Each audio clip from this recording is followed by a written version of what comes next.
दोस्तों, मैं प्रभात श्रीवास्तव प्रभात physics forum में आपका बहुत बहुत स्वागत करता हूं। अभी तक हम लोग पढ़े थे बल क्या होता है, कार्य क्या होता है, ये पूरा आपको हम एक ही वीडियो में दे दिए हैं। बल कितने प्रकार के होते हैं, संवेग क्या होता है, जितनी भी चीज़ें हैं इसके अंदर सारी चीज़ें एक पैकेट के रूप में आपको 45 या 43 मिनट का वीडियो है, पूरा आपको मिल गया है। अब 9th में हम स्टार्ट करने वाले हैं। अगला चैप्टर है आपका गुरुत्वाकर्षण। क्या है? गुरुत्वाकर्षण। नाम से ही स्पष्ट है,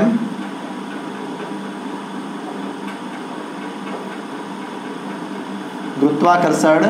इंग्लिश में इसको क्या बोलते हैं? ग्रेविटेशन बोलते हैं।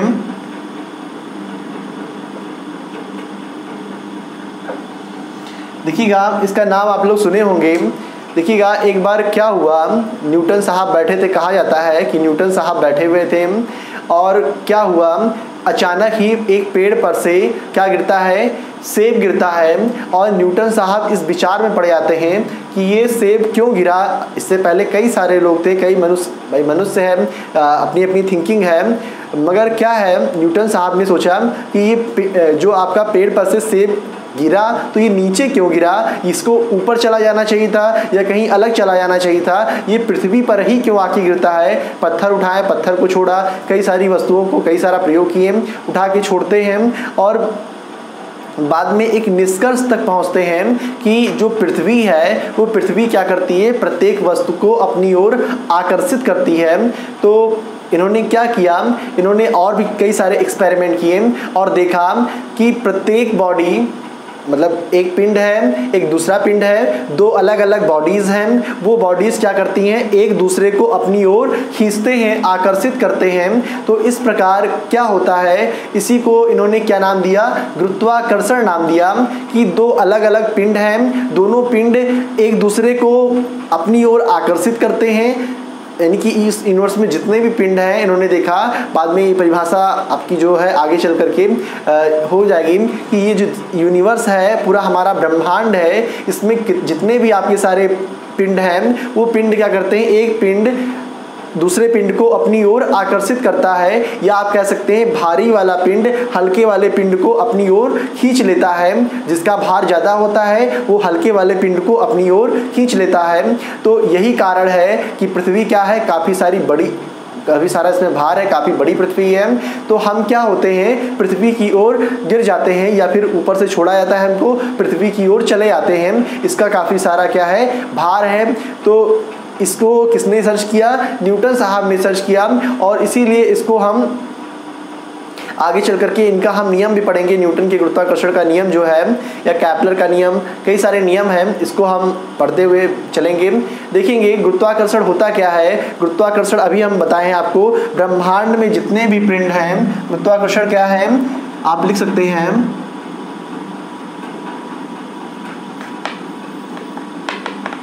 ब्रह्मांड में प्रत्येक पिंड दूसरे पिंड को, पिंड मतलब होता है बॉडी। ये देखिएगा, ये पेन है, ये भी एक बॉडी है, हम हैं, हम भी एक बॉडी है। कोई भी की किताब है, वो भी एक प्रकार का क्या है, बॉडी है। ये भी एक प्रकार का क्या है, बॉडी है। इसको हम पिंड कहेंगे। तो पिंड में कंफ्यूज नहीं होइएगा। ब्रह्मांड में प्रत्येक पिंड दूसरे पिंड को अपनी ओर आकर्षित करते हैं, अपनी ओर आकर्षित करते हैं,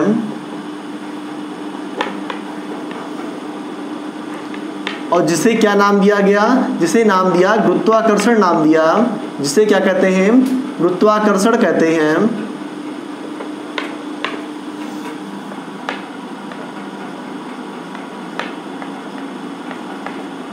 जिसे हम गुरुत्वाकर्षण कहते हैं।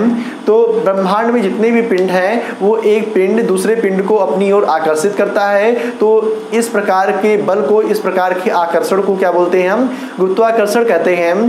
देखिएगा, ऐसे ही न्यूटन साहब ने जो बताया, ये पृथ्वी है, बड़ी सी पृथ्वी है, और इसके ओर, यदि पृथ्वी की ओर कोई वस्तु खिंचा हुआ चला आता है तो उसको हम गुरुत्वाकर्षण ना करके क्या बोलेंगे, गुरुत्व कहते हैं। यदि कोई पिंड पृथ्वी के कारण अब पृथ्वी की ओर आकर्षित हो रहा है तो उसको हम गुरुत्वाकर्षण नहीं नाम देंगे। हाँ ठीक है, गुरुत्वाकर्षण तो है मगर इसको एक अलग नाम देते हैं, इसको क्या बोलते हैं, गुरुत्व कहते हैं।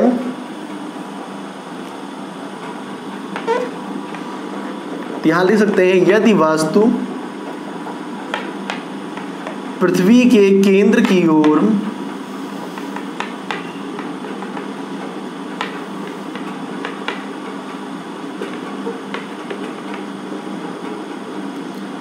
आकर्षित होती है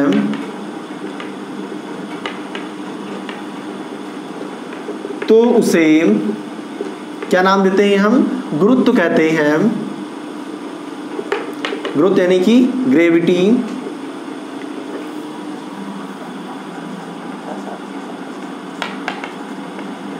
और इसको आगे चल करके हम पढ़ेंगे, इसको हम स्मॉल जी से डिनोट करते हैं और इसका मान जो होता है वो मान ज्ञात करने पर 9.8 आया।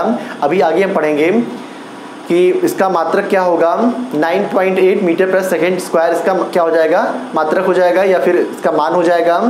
अब देखेंगे गुरुत्वाकर्षण का जो नियम है, गुरुत्वाकर्षण का नियम है क्या, तो देखेंगे इसको। देखेंगे जो पिंड है, एक पिंड है दूसरे पिंड को अपनी ओर आकर्षित करता है, इससे ही क्या कहते हैं हम, गुरुत्वाकर्षण बल कहते हैं। और क्या होता है, न्यूटन साहब ने जो फार्मूला दिया, न्यूटन साहब ने क्या देखा कि एक जो पिंड है, मान लेते हैं इसको हम इरेज कर दे रहे हैं,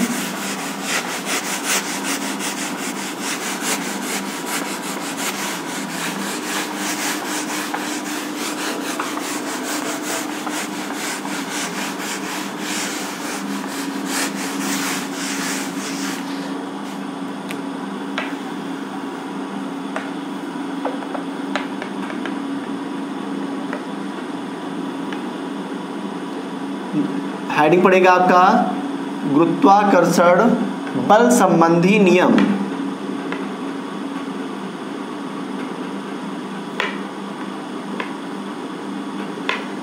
बल संबंधी नियम, तो इसको हम गुरुत्वाकर्षण का सार्वत्रिक नियम या फिर बल संबंधी नियम कहते हैं। सार्वत्रिक शब्द क्यों आया अभी हम आपको बताएंगे। देखिएगा, गुरुत्वाकर्षण का बल संबंधी नियम है क्या, आप जानते हैं प्रत्येक पिंड दूसरे पिंड को अपनी ओर आकर्षित करते हैं। मान लेते हैं एक पिंड है आपका m1 जिसका मास m1 है, दूसरा पिंड है जिसका मास क्या है, m2 है। अब ये पिंड इस पिंड को अपनी ओर क्या कर रहा है, आकर्षित कर रहा है। और मान लेते हैं इन दोनों के बीच की कुछ दूरी है, वो दूरी क्या है, स्मॉल r है। तो न्यूटन साहब ने क्या देखा, जो इन दोनों में बल लगता है, जो बल है वो दोनों के द्रव्यमान के गुणनफल के क्या होता है, अनुक्रमानुपाती होता है। जो आपका बल होता है इन दोनों के द्रव्यमानों के गुणनफल के अनुक्रमानुपाती होता है। मान लेते हैं इसका कुछ द्रव्यमान है, इसका कुछ द्रव्यमान है, इन दोनों का जो द्रव्यमान का गुणनफल है वो आप बल निकालते जाएंगे। जैसे जैसे आप बल को बढ़ाएंगे वैसे वैसे इनके द्रव्यमानों का गुणनफल भी क्या होगा, बढ़ता हुआ जाएगा और इनका अनुपात हमेशा क्या आएगा, एक समान ही रहेगा। तो न्यूटन साहब ने चेक किया, जो F होता है वो अनुक्रमानुपाती होता है M1 और M2 के, और जो F होता है वो व्युत्क्रमानुपाती होता है, उसके दोनों के बीच की दूरी के वर्ग के क्या होता है, व्युत्क्रमानुपाती होता है। ये न्यूटन साहब ने चेक किया और फिर देखा कि जो बल है दोनों को आपस में मिलाएंगे। मान लेते हैं समीकरण नंबर फर्स्ट है, ये सेकंड है, तो समीकरण नंबर फर्स्ट और सेकंड को आप जब मिलाएंगे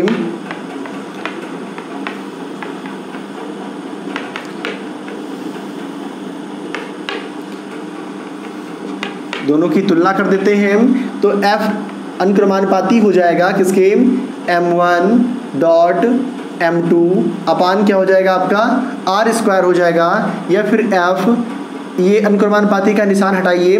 जब आप अनुक्रमानुपाती का निशान हटाएंगे तो एक अलग कांस्टेंट आएगा, उस कांस्टेंट को नाम क्या देंगे हम, सार्वत्रिक गुरुत्वाकर्षण नियतांक कहते हैं उसको।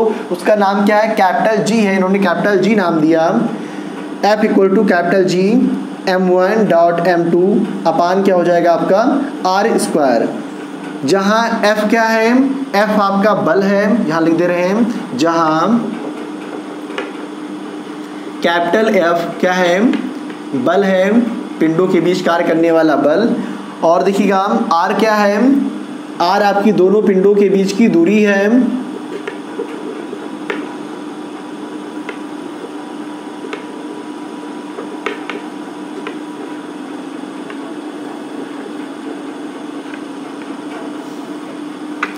R हो गया। M1 और M2 क्या है, दो अलग अलग पिंड हैं जिनके अलग अलग क्या है, द्रव्यमान है। मान लीजिए एक 10 किलोग्राम का, एक 5 किलोग्राम का है।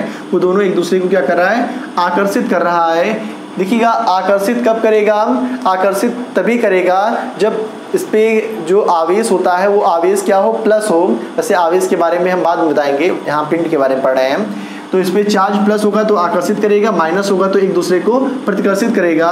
तो M1 इक्वल टू या M1 तथा M2 ऐसे लिख सकते हैं।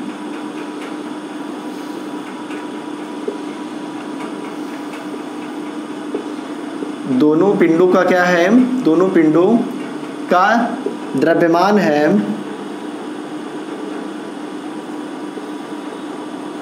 और कैपिटल G क्या है, कैपिटल G आपका एक नियतांक है, यहाँ पे लिख सकते हैं। जहाँ कैपिटल G एक नियतांक है,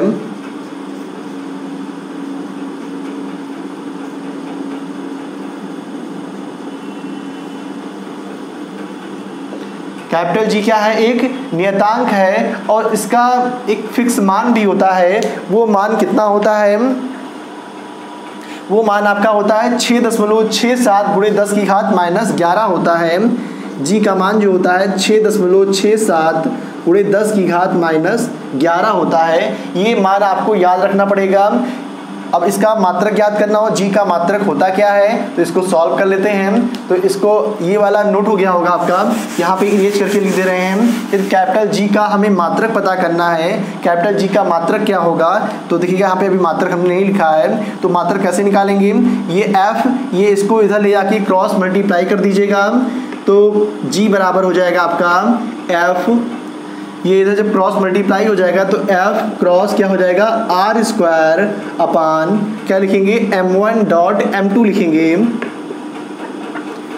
या फिर कैपिटल G बराबर, ये कैपिटल G का क्या हो गया, मान हो गया। कैपिटल G का मान ज्ञात करना है तो कैसे निकालेंगे, G को रोके रखेंगे, इसको इधर पश्चांतर कर दिए और ये क्या होगा, बटे में चला जाएगा। ये कैपिटल G का मान हो गया। अब कैपिटल G का मात्रक क्या होगा, तो G क्या है, सार्वत्रिक गुरुत्वाकर्षण नियतांक है। इसका मान आप यदि ताप नियत क्या होगा, आप टेम्परेचर या कुछ भी आपका बदला करेगा, ताप दाब सांद्रता वगैरह, तो G का मान क्या होगा, चेंज नहीं होगा। ये क्या होगा, पूरे ब्रह्मांड में इसका मान समान होता है। G का मान कहीं नहीं बदलता है और इसको प्रयोग द्वारा सिद्ध किया जा चुका है। इसीलिए इसको बोलते हैं universal constant, universal gravitational constant बोलते हैं। और G का जो मात्रक होगा, तो G का मात्रक लिखेंगे हम, G का मात्रक बराबर क्या लिखेंगे आप, F का मात्रक गुणे क्या लिखेंगे, R स्क्वायर का मात्रक और बटे क्या लिखेंगे आप, M1 का मात्रक और गुणे क्या लिखेंगे, M2 का मात्रक।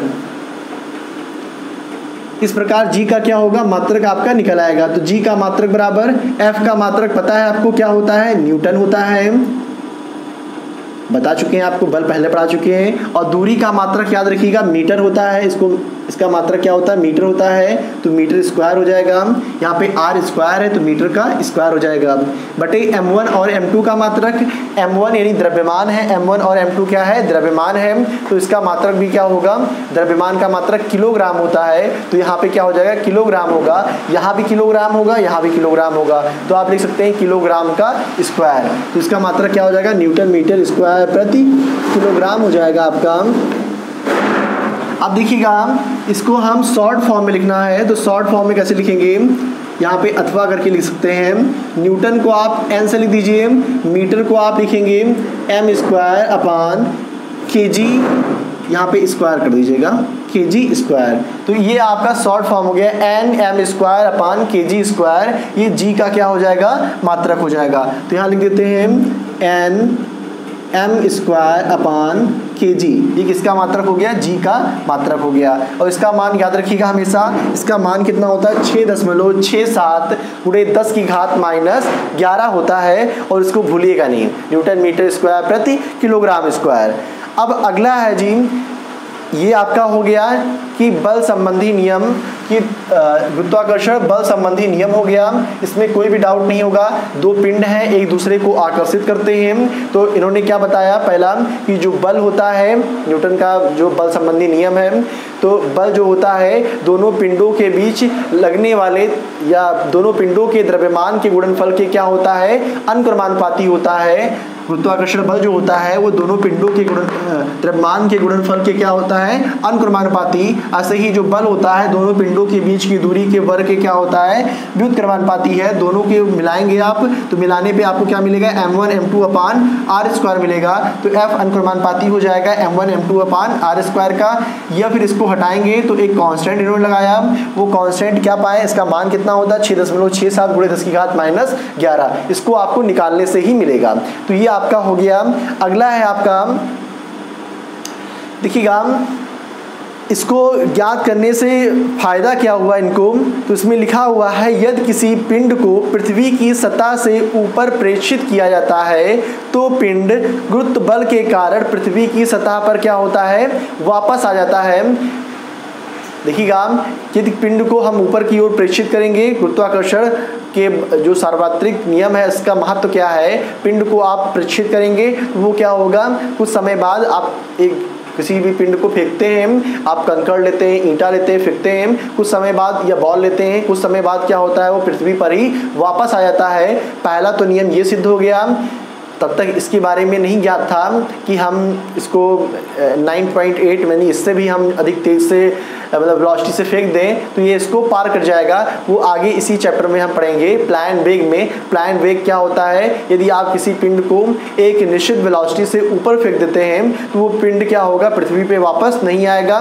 तो वो आगे प्लान वेग में पढ़ेंगे। यहाँ पे इन्होंने जो सिद्ध किया, इन्होंने क्या पाया, किसी भी पिंड को फेंकते हैं वो कहाँ वापस आएगा, पृथ्वी की सतह पर वापस आएगा।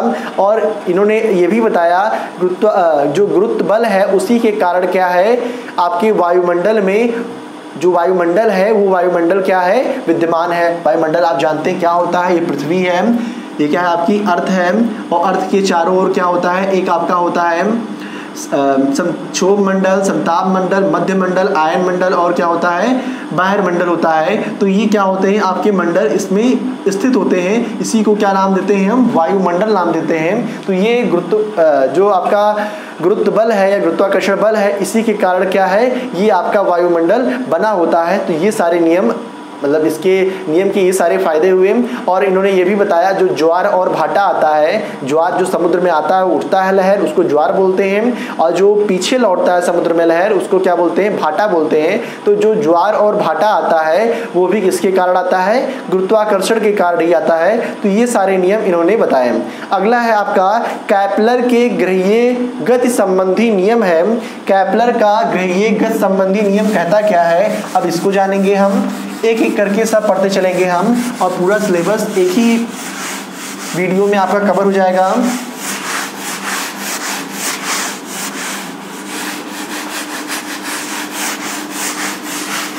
तो कैप्लर, इसके बाद कैप्लर साहब आए। कैप्लर साहब से पहले और भी कई सारे वैज्ञानिक आए थे। और देखिएगा तब तक ये नहीं मालूम था, हमें ये नहीं मालूम था कि पृथ्वी सूर्य का चक्कर लगा रही है या सूर्य पृथ्वी का चक्कर लगा रहा है, ये हमको मालूम नहीं था। ये सब हमको पहले मालूम नहीं था। फिर धीरे धीरे क्या हुआ, रिसर्च हुआ और धीरे धीरे परीक्षण हुआ, फिर हम जान पाए कि पृथ्वी क्या करती है, सूर्य का चक्कर लगाती है। लेकिन इससे पहले क्या प्रचलित था, पृथ्वी केंद्र में होती है। हम देखते क्या थे, हम सो रहे होते हैं, सुबह उठते हैं, देखते हैं सूर्य ऐसे निकला, ऐसे उठा, ऐसे आया, दोपहर हुई, फिर क्या हो गया, शाम हो गया।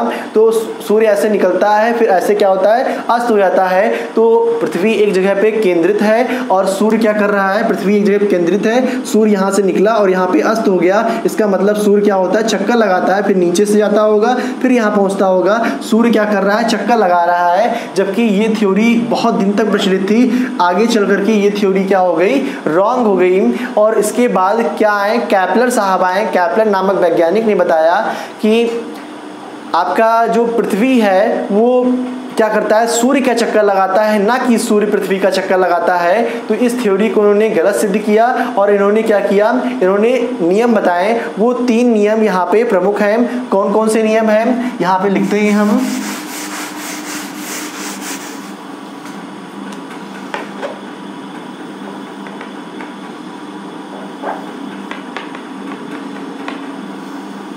यदि कोई पहले बताता भी था कि ये सूर्य पृथ्वी चक्कर मतलब पृथ्वी केंद्रित नहीं है, सूर्य चक्कर नहीं लगा रहा है, पृथ्वी चक्कर लगा रही है सूर्य का, तो उसको मार भी दिया था। और कई सारे ऐसे राजा हुए जो कि क्या होता था, ये लोग अपने मनमानी करते थे और ईसाई धर्म वगैरह जो भी थे वो लोग राजा क्या करते थे, उनके धर्म में लिखा हुआ है कि सूर्य पृथ्वी केंद्रित होती है, सूर्य चक्कर लगाता है, तो उसी चीज़ को वो मनवाते थे और ये चीज़ इस थ्योरी को क्या बोलते थे, ये थ्योरी क्या है, रॉन्ग है। तो डालेंगे यहाँ पर केपलर के ग्रहीय गति संबंधी नियम। ग्रहीय मतलब ग्रह, ग्रह आप जानते हैं क्या होता है, ग्रह जैसे पृथ्वी ग्रह है, सूर्य के आप जानते हैं ग्रह होते हैं 9 होते हैं, मगर प्रेजेंट टाइम में 8 ही बचे हैं। एक प्लूटो को हटा दिया गया है, क्षुद्र ग्रह मान लिया गया है, तो ये आपका ग्रह हो गया, चंद्रमा आपका उपग्रह है।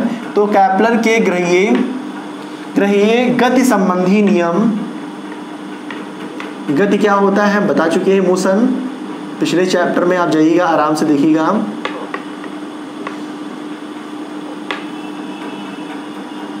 तो केपलर के ग्रहीय गति संबंधी नियम 3 नियम हैं इनके। पहला नियम क्या कहता है, केपलर का ग्रहीय गति संबंधी नियम कहता है, यहाँ पे डाल देते हैं प्रथम नियम, ये कह रहा है नियम कि प्रत्येक ग्रह क्या करता है, जितने भी ग्रह हैं आपके 8 ग्रह हैं या फिर 9 ग्रह हैं या फिर जितने भी आपके उपग्रह भी हैं, सारे के सारे क्या करते हैं, सूर्य का चक्कर लगाते हैं। तो प्रत्येक ग्रह सूर्य के चारों ओर चक्कर लगाते हैं और सूर्य क्या होता है, एक केंद्र में स्थित रहता है। और इन्होंने ये चीज़ बताया, जब ये बताया तो सारी थ्योरी क्या हो गई, रॉन्ग हो गई और बाद में चल करके इन्हीं को, इस थ्योरी को मान्यता मिली। तो पहला नियम कहता है कि प्रत्येक ग्रह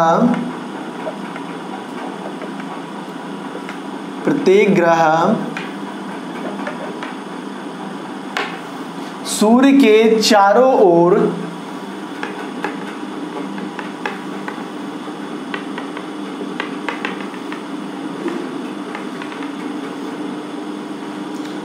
दीर्घवृत्ताकार कक्षा में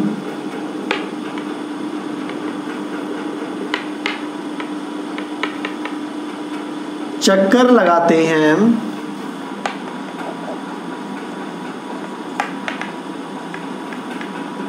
तथा सूर्य क्या होता है, एक केंद्र में स्थित रहता है तथा सूर्य केंद्र में स्थित होता है।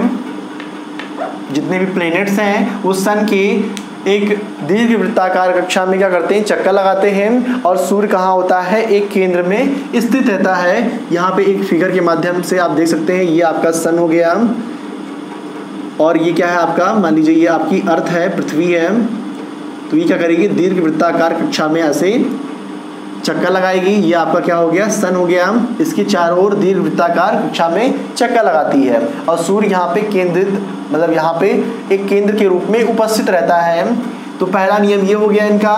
दूसरा नियम इनका क्या है, इनका द्वितीय नियम कहता है सूर्य को मिलाने वाली जो रेखा है वो, उसका जो क्षेत्रफल बन रहा है, सूर्य तथा ग्रह को मिलाने वाली रेखा समान समयांतराल में समान क्षेत्रफल तय करती है। तो दूसरा नियम क्या है इनका, सूर्य तथा ग्रह को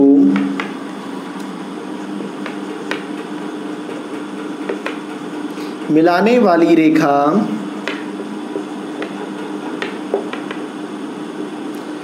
समान समयांतराल में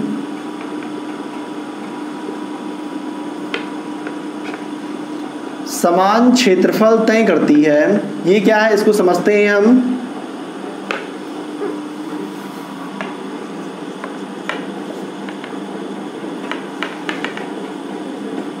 समान क्षेत्रफल तय करती है।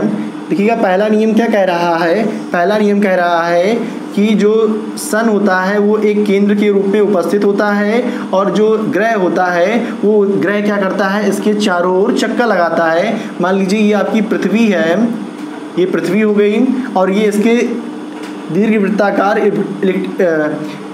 एलिप्टिकल जो इसका स्पेस है इसमें क्या कर रहा है, ये चक्कर लगा रहा है। अब देखिएगा इसको मिलाते हैं हम। मान लीजिए ये पृथ्वी यहाँ पे है अब पहले पृथ्वी कहाँ थी, मान लीजिए पृथ्वी पहले यहाँ पर है आपकी, ये आपकी क्या है, अर्थ है, ये पृथ्वी है, ये पृथ्वी यहाँ है। पृथ्वी क्या करी, इतनी दूर चल करके यहाँ पहुँच गई। मान लीजिए इसको यहाँ से लेकर यहाँ तक चलने में लगा, मान लेते हैं 50 वर्ष लगे। कितने वर्ष लगे, 50 वर्ष लगे। इसको यहाँ से यहाँ पहुँचने में 50 वर्ष लगे। और फिर देखिएगा पृथ्वी ऐसे चलती हुई आ रही है। अब यहाँ पहुँच गई पृथ्वी, यहाँ पहुँच गई, और फिर ये यहाँ से जब यहाँ पहुँचेगी तब कितने समय लगेगा, 50 वर्ष मान लीजिए लग रहा है। 50 वर्ष यहाँ लगे। ऐसे ही यहाँ पे ऐसे घूमने में पृथ्वी को, ये पृथ्वी हो गई आपकी, वही पृथ्वी यहाँ आ गई और फिर यहाँ से घूमते हुए यहाँ पहुँच गई। तो इसको यहाँ तय करने में भी कितने लग रहे हैं, 50 वर्ष लग रहे हैं। ये भी आपका कितना है, 50 वर्ष है।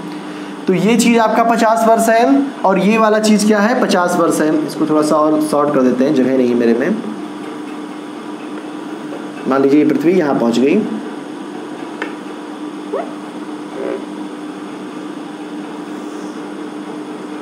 ठीक। तो ये पृथ्वी को यहाँ से यहाँ पहुँचने में कितने वर्ष लगे, टाइम लगा आपका 50 ईयर्स। ऐसे ही इस पृथ्वी को, वही पृथ्वी घूमते हुए ऐसे आ रही है। अब आप सोचेंगे कि यहाँ से यहाँ पहुँचने में क्या होगा, बहुत ही मतलब 50 वर्ष लग रहे हैं। तो देखिए यहाँ पे t बराबर यहाँ कितना लग रहा है, 50 वर्ष लग रहा है। अब देखिएगा, अब आपसे कोई पूछता है कि आपको लग रहा होगा ये क्या है, आपका छोटा है और ये क्या है, काफ़ी बड़ा है। लेकिन ऐसा नहीं है, जितना क्षेत्रफल इसका है उतना ही क्षेत्रफल क्या होगा, इसका होगा। फिगर भले ही मेरा गड़बड़ हो थोड़ा सा। t बराबर, यदि इस पृथ्वी को यहाँ से यहाँ पहुँचने में 50 ईयर लग रहे हैं, तो इस पृथ्वी को यहाँ से यहाँ पहुँचने में कितने लग रहे हैं, 50 ईयर लग रहे हैं। तो कह रहा है सूर्य तथा ग्रह को मिलाने वाली रेखा समान समयांतराल में समान क्षेत्रफल तय करती है। तो ये देखिएगा, ग्रह हो गया, ये सूर्य हो गया, इसको मिलाने वाली रेखा यहाँ से यहाँ गई, तो समान समय में मान लीजिए 50 ईयर्स में यहाँ पहुँची। तो इसको जब मिलाएंगे तो ये आपका क्या बन रहा है, एरिया 1 बन रहा है, और ये क्या है आपका, एरिया 2 बन रहा है। ये आप मान लीजिए सन हो गया। तो क्षेत्रफल आप ये मान लीजिए O है, ये A है, ये क्या है आपका B है, ये O पॉइंट है, ये आपका C है, और ये क्या है आपका D है। तो जो आपका OAB जो है, OAB क्या होगा, OAB का क्षेत्रफल बराबर हो जाएगा OCD के क्षेत्रफल के। यहाँ ऐसे समझते हैं पहले हम, ये आपका एक क्या है, वर्ग है। मान लीजिए इसका एरिया A1 है, ये आपका एक क्षेत्रफल और है, ये क्या है आपका A2 है। अब आपसे पूछते हैं हम, कौन सा बड़ा है, ये वाला बड़ा है या फिर ये वाला बड़ा है। आपसे पूछा जाए कौन सा क्षेत्रफल बड़ा है, तो आप क्या बताएंगे कि ये वाला क्षेत्रफल बड़ा है या फिर ये वाला क्षेत्रफल बड़ा है। तो आपको देखने में लग रहा होगा कि ये वाला बड़ा है, ये वाला क्या है, छोटा है, जबकि ऐसा नहीं है। दोनों क्षेत्रफल क्या है, बराबर है। कैसे, यदि हम काट करके इसको यहाँ से काटते हैं और उसको उठा के नीचे यहाँ पे पुट करेंगे, यहाँ से पुट कर दें, तो इसको जब काट के यहाँ उठा के रखेंगे तो इसकी साइज और इसकी साइज क्या हो जाएगी, बराबर हो जाएगी। सेम क्रिया यहाँ भी होगा। ये आपको लग रहा होगा पतला है और ये क्या है आपका चौड़ा लग रहा होगा, जबकि ऐसा नहीं है। ये वाला जो क्षेत्रफल होगा, इसका जितना क्षेत्रफल होगा, मान लीजिए इसका आ रहा है 200 वर्ग किलोमीटर आ रहा है, तो इसका भी कितना होगा, 200 वर्ग किलोमीटर। दोनों का एरिया क्या होगा, समान होगा। यदि ये समान समयांतराल में समान दूरी तय करता है तो इसका दोनों का जो क्षेत्रफल है वो क्या होगा, आपका समान होगा। ये इनका क्या है, द्वितीय नियम है। और तृतीय नियम क्या कहता है, कैपलर का तृतीय नियम कहता है, इसको हम इरेज कर दे रहे हैं,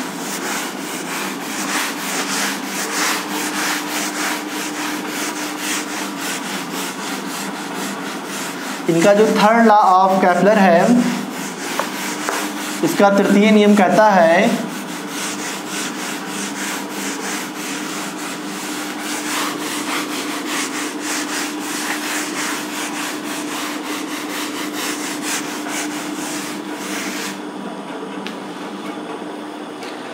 इसका जो तृतीय नियम है, कह रहा है सूर्य से किसी ग्रह का औसत दूरी, मान लेते हैं R है, R का जो वर्ग है, सूर्य से किसी ग्रह की औसत दूरी यानी R का वर्ग, उसके समय के क्या होता है, उसके सूर्य के प्रता जो परिक्रमण काल t है उसका क्या होता है, उसके वर्ग के समानुपाती होता है। तो यहाँ पे देखेंगे t समानुपाती होगा या टी स्क्वायर अनुक्रमानुपाती होगा किसके, r क्यूब के।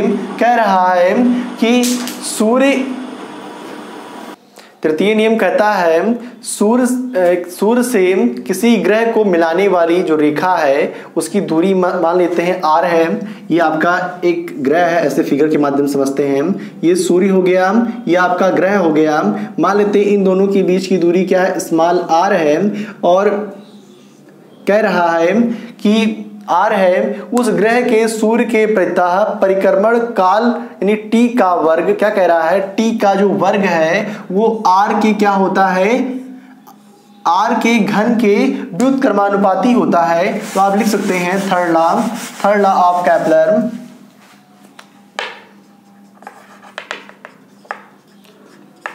सूर्य के परितः ग्रह का परिक्रमण काल t का वर्ग सूर्य तथा ग्रह को मिलाने वाली रेखा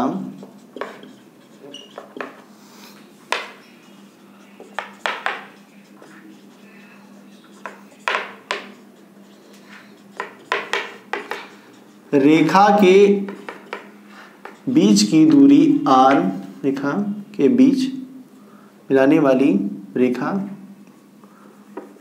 के बीच की दूरी r कह सकते हैं ऐसे, के बीच की दूरी r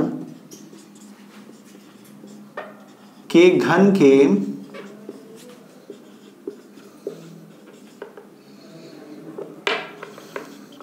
अनुक्रमानुपाती होता है।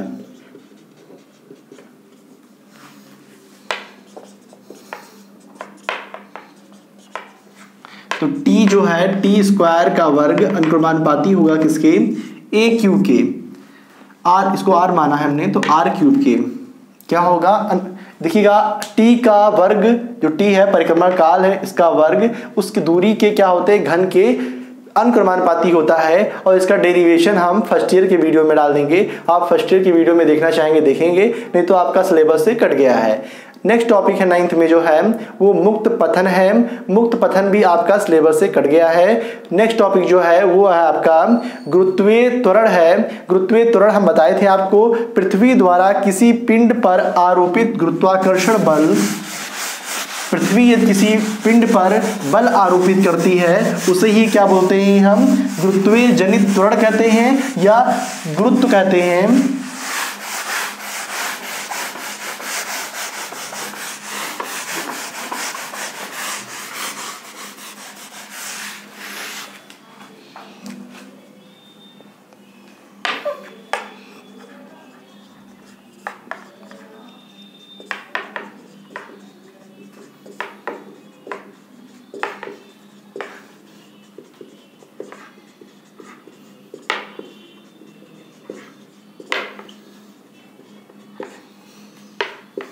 क्या कहलाता है, गुरुत्व कहलाता है।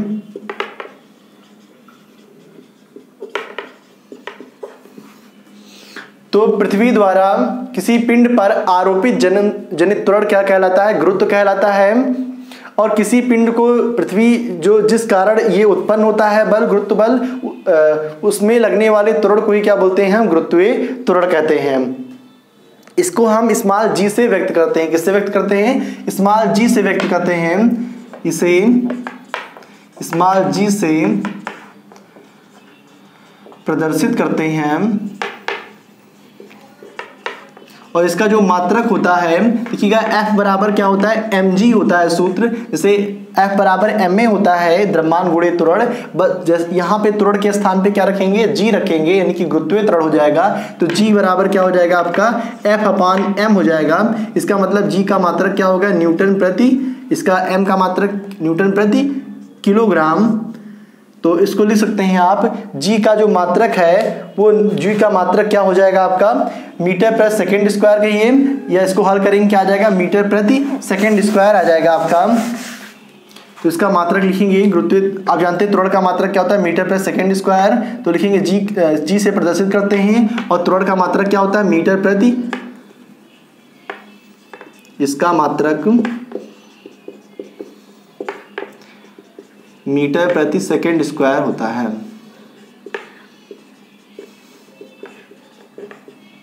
इसका मात्रक क्या हो जाएगा मीटर प्रति सेकंड स्क्वायर, तो इसका मात्रक क्या होगा मीटर प्रति सेकंड स्क्वायर होता है।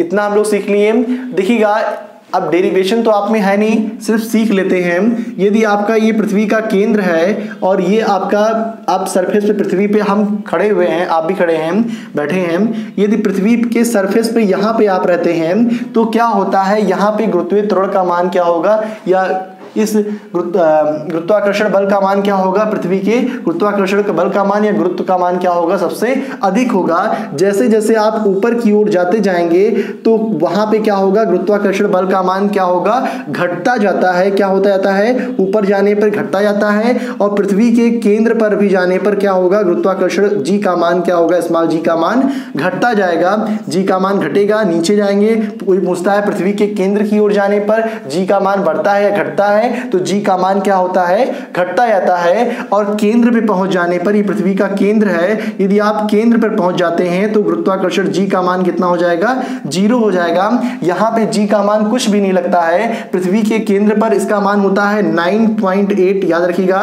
चंद्रमा का कुछ अपना अलग भार है, चंद्रमा का भी गुरुत्वीय त्वरण अलग होता है, हर एक पिंड का अलग अलग गुरुत्वीय त्वरण होता है इस संसार में। तो यहां देखेंगे यहाँ पे आपका 9.8 होगा, और ऊपर जाएंगे तो इसका जी का मान घटेगा, और नीचे जाएंगे तब भी जी का मान क्या होगा घटेगा।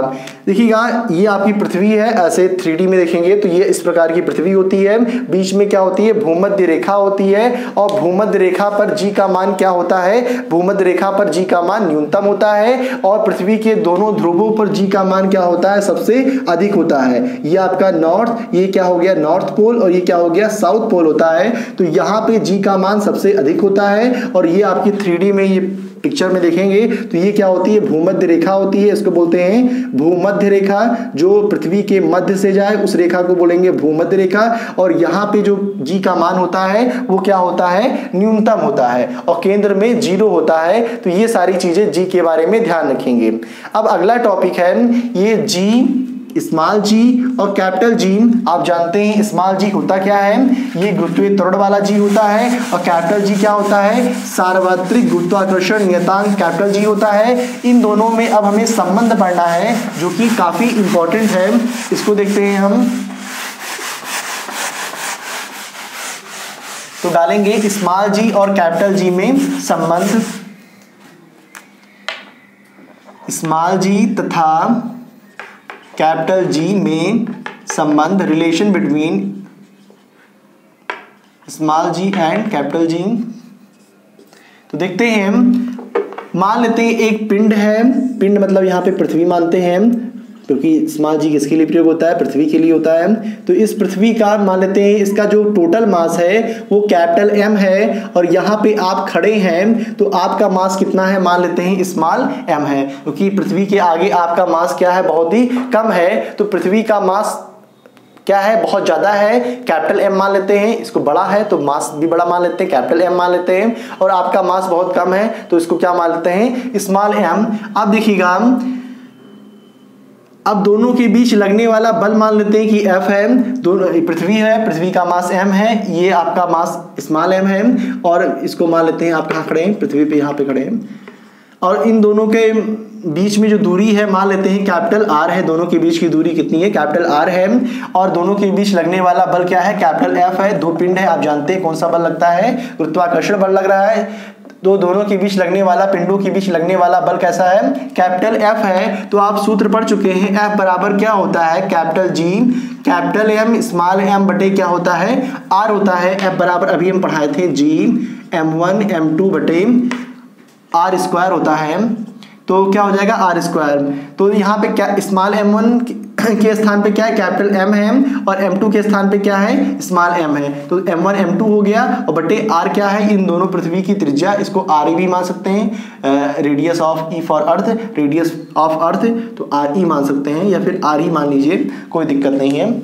आगे चल करके ज़्यादा इसका तो देखिए यहाँ पर ये आपका हो गया, इसको मान लेते हैं समीकरण नंबर फर्स्ट। और देखते हैं हम वेलोसिटी निकालेंगे। वेलोसिटी निकालना चाहें तो वेलोसिटी क्या होगी, v निकालना चाहें या परिक्रमण काल निकालना चाहें तो परिक्रमण काल t का सूत्र क्या होगा, समय बराबर क्या होता है या दूरी, वेग बराबर आप पढ़ें, वेग बराबर क्या होता है दूरी बटा समय अंतराल। तो यहाँ से यदि हम वेग निकालना चाहें तो वेग का मान कितना होगा, तो हो जाएगा आपका, या फिर वेग ना निकालिए, यहाँ से हमें वेग अभी काम नहीं है। F बराबर एक सूत्र और होता है mg होता है, हमें g और कैपिटल G में संबंध निकालना है। तो F बराबर सूत्र क्या होता है mg, जिसे F बराबर m में आप पढ़े थे वैसे ही mg होता है, g फॉर ग्रेविटेशनल एक्सीलरेशन। तो F बराबर mg हो जाएगा। दोनों ये समीकरण सेकेंड का मान समीकरण फर्स्ट में पुट कर देंगे, समीकरण सेकेंड का मान समीकरण फर्स्ट में रख दीजिए,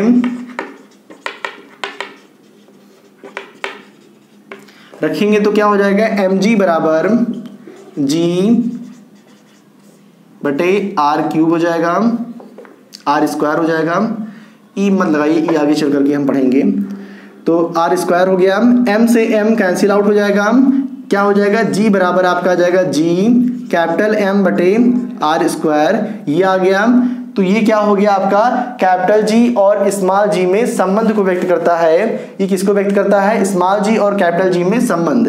या इसको ऐसे लिखते हैं, g को साथ में ले लीजिए, g कैपिटल M बटे आर स्क्वायर। ये कैपिटल G और स्मॉल g में संबंध को व्यक्त करता है ये समीकरण। तो ये काफी इंपॉर्टेंट समीकरण है, कुछ नहीं करना है। F बराबर g m capital M small m बटे आर स्क्वायर और F बराबर क्या होता है mg, दोनों को आप बराबर दिखा दीजिए, दोनों बल हैं तो आप बराबर कर सकते हैं, या सेकेंड का मान फर्स्ट में पुट करिए। तो यहाँ पे mg आ गया बराबर g m बटे आर स्क्वायर, m से m कट गया, g बराबर कैपिटल G स्मॉल m बटे क्या हो जाएगा आपका आर स्क्वायर हो जाएगा। ये कैपिटल G और स्मॉल g में संबंध हो गया। अब दोनों में अंतर क्या है, कैपिटल G और स्मॉल g में अंतर क्या है इसको देख लेते हैं और ये पूरा चैप्टर आपका खत्म हो जाता है, क्योंकि द्रव्यमान और भार आपके चैप्टर से कट गया है। तो 30% लेस हो चुका है, तो हमें पढ़ना नहीं है, सिर्फ दोनों में हमें अंतर पढ़ना है। कैपिटल G और स्मॉल g में अंतर देखना है।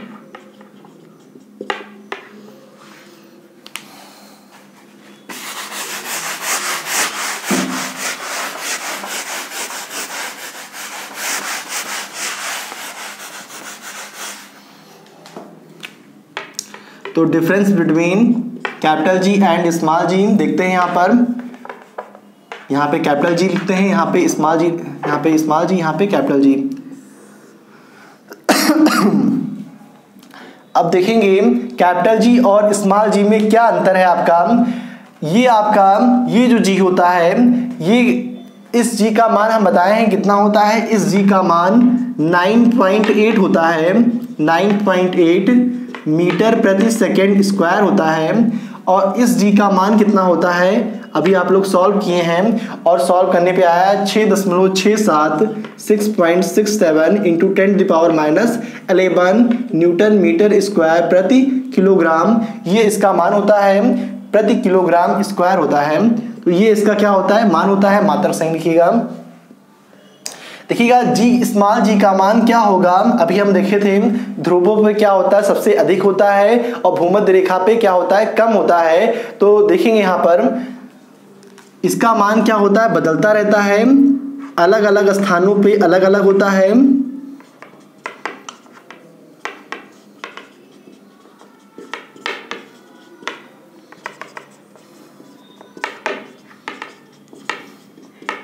पहला डिफरेंस हो गया, ये दूसरा डिफरेंस है, अलग अलग होता है। और इसका जो मान होता है, हर जगह हम बताए हैं इसका मान क्या होता है, समान होता है। हर स्थानों पर या ब्रह्मांड में प्रत्येक स्थान पे क्या होता है, समान होगा।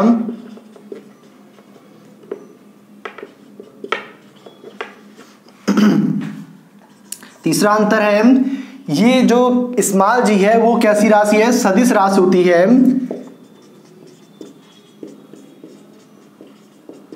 जबकि ये कैपिटल जी है वो कैसी राशि होती है, अदिश राशि होती है।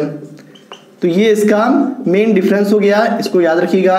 इसका मान याद रखिएगा 9.8 होता है मीटर पर सेकंड स्क्वायर। इसका मान 6.67 ×10⁻11 न्यूटन मीटर स्क्वायर प्रति किलोग्राम होता है। इसका मान अलग अलग प्लेस पे अलग डिफरेंस होता है। इसका मान हर प्लेस पे क्या होता है, एक समान होता है। जी एक सदिश राशि है, वेक्टर क्वांटिटी है, जबकि कैपिटल जी क्या होती है, अदिश राशि होती है, एक स्केलर क्वांटिटी है।